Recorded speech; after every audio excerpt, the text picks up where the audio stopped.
Good afternoon, everybody. How are you all doing today? I'm Connie, therapist Connie, and I have something I am wanting to chat about today. This is on my heart. Here's what I'm finding, you guys. I am finding that people don't always understand the difference between being offended or being abused.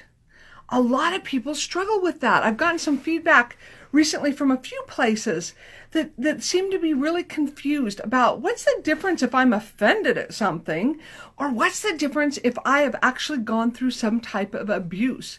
Super important question. Okay, so let's talk about that today, you guys. Hope you're all well out there. I haven't been on live for quite a while, so it feels really good to be back with y'all. All right, so I decided let's look up dictionary definitions first, right? Check the dictionary. Number one, offend. A definition of offend. This is to cause a person to feel hurt, angry, or upset by something said or done. That sounds about right. That offended me. I'm hurt, angry, or upset. Perfect. Okay. Number two, abuse. What's the definition of abuse? Abuse is to treat with cruelty or violence, especially regularly or repeatedly. Ooh. Okay, a little different tone in that, right? Think about that definition for a minute. What is the really big difference? The one huge difference has to do with power. Okay. So if I'm offended, anybody can offend me. Trust me, several have. But only a person with power can actually abuse me. Okay? That's a huge difference.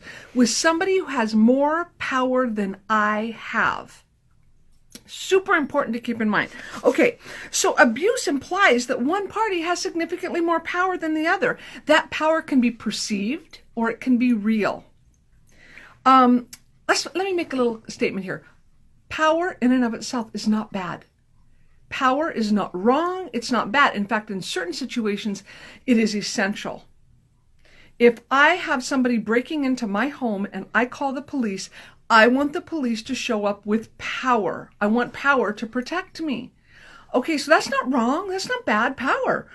So let's just make it clear. Power in and of itself is not bad. Is when abuse is when power is misused. So if you're offended, somebody with the same amount of power or less amount of power or maybe more amount of power says something just to tick you off, hurt you, annoy you, upset you. Okay, that's offense. We get that. Abuse is when with somebody who innately has more power than you in some way uses that power to hurt you, to exploit you, to silence you, to weaken you, to harm you in any way. Okay, so let's take a couple instances here. What is power? What is it to have a power difference? That we all experience, most of the time, unconsciously, power differences in relationship. Some of us are quick to give away power. Some of us are quick to take power in relationship.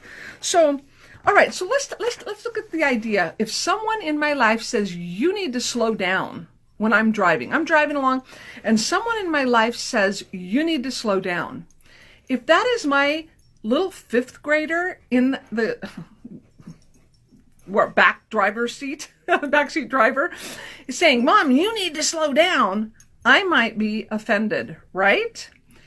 If there are those pretty blue and red lights behind me, and I pull over, and a policeman comes up and says, you need to slow down, a bit different. There's a total different power differential.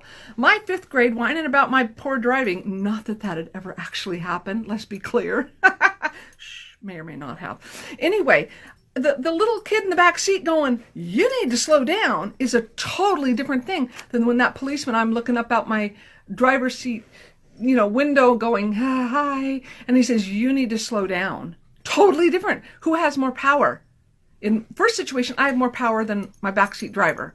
Second one, the policeman has more power than me. I can get busted with a ticket. I could get all kinds of stuff that could go wrong. Okay, take another example.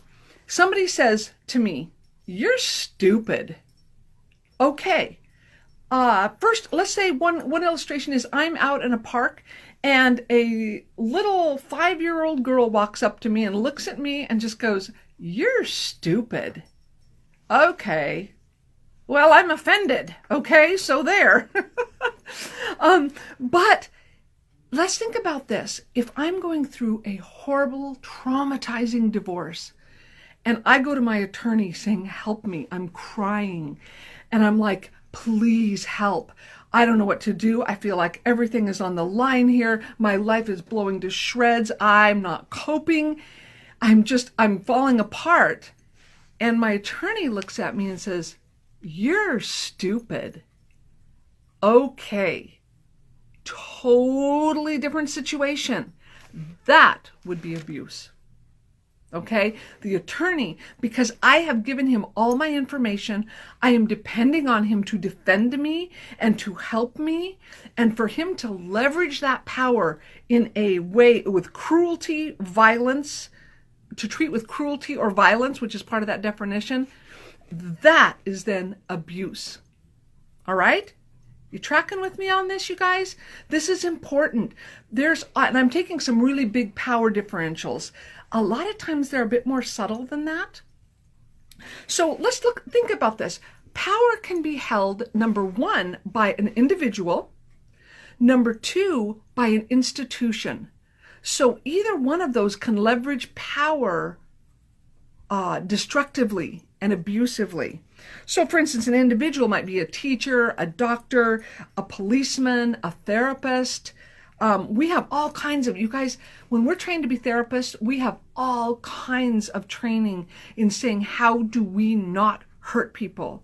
I've been a client, not just a therapist. And when I go to see my therapist, it's very vulnerable. I am the one coming with less power in that situation. So I want my therapist to treat me with dignity and respect and kindness and not use that power destructively against me. Okay, so individuals can have power a lot of times by their position, but sometimes we'll talk more about this in a minute. So individuals can have power, an institution can have power. For instance, government, school, church, any of those they have power in and of themselves. The government does. If we go to a school, we abide by their rules to get to the next grade or to get our degree. And the church has power because they have a religious structure that says this is right, this is wrong. So institutions can also leverage power. So let's just keep that in mind. These are some big ideas, you guys. I'm actually creating a course on power differential, you guys, in the next month or two. I hope it's out there. This will be really expanded. So there's all kinds of ways that there's an imbalance of power in any given relationship. Again, imbalance of power, not wrong, not bad. The issue is how the person with power uses that power, and whether they do it hurtfully and destructively, or whether they do it for the protection and building up of another person, the strengthening of another person. So let's whip through some power differentials. I'm just going to throw this at you fast, you guys. Grab onto your seatbelts. I know there's several of you with me right here, so hold on. Power by position of authority or control, okay? So we already talked about some of these: teachers, doctors, police, therapists, okay, in those realms. So then another way there can be power, or like workplace too, bosses, there's a big power differential there, okay? That's why co-workers, in theory, don't abuse each other. They just offend each other, right? Like I was talking about at the beginning, they just offend each other. A boss has more power. So then they have the capacity to be abusive. Now, this is theoretically why HR is theoretically, I know some of you are like, yeah, whatever. But when HR is working well, it neutralizes the power differential and protects the people with less power. Beautiful, in theory. And when it works, it's a good thing. So the power differential by a position of authority or control. Number two, power by demographics. Now, I'm going to get into something controversial here, so hang on. You may or may not agree, but I'm going to put it out there because I agree with me, right? Okay. Age difference. I use some kid illustrations in that earlier earlier illustrations because they have less power as a little fifth grader than I do as a full-grown adult in so many ways, intellectually, physically, emotionally. They're not as developed. Age difference, gender. Men historically have held more power. Now, are there exceptions to this? Absolutely. But as a general rule, it flows the direction of the men in terms of power. Marital status in certain institutions and certain subcultures and cultures, married people have more power and some singles do. So it kind of depends on where you're at. Race. Oh, hot topic for a good reason. We with white privilege, like it or not, admit it or not, tend to have more power. Are there exceptions to all these? Yes, but ask someone who's on the underside. They know. I know as a woman, I have less power than men do a lot of times in any given situation, right or wrong. I have less power. Sexual orientation, most of the time straight people have more power. Education, higher education often gives more power in a relationship. Then you got really yucky stuff like physical force or intimidation with a weapon. Then you got power. Okay. Now, if that's a policeman doing his job justly, that's a good thing. Money. Good. Laura, thank you. Having money often gives more power and more choices. Definitely. And in a human relationship, money, if somebody is clearly way more wealthy, that's usually where the power flows. Right or wrong, it just is, you guys. So let's just be aware of it, right? In this discussion of have I been offended or have I been abused? Power is the core here. And then sometimes, you guys, it's just a powerful personality. Have you ever been around someone who you immediately know you can't cross, or there's going to be anger or some sort of snarky punishment or something going on there? Oh my goodness. Yes.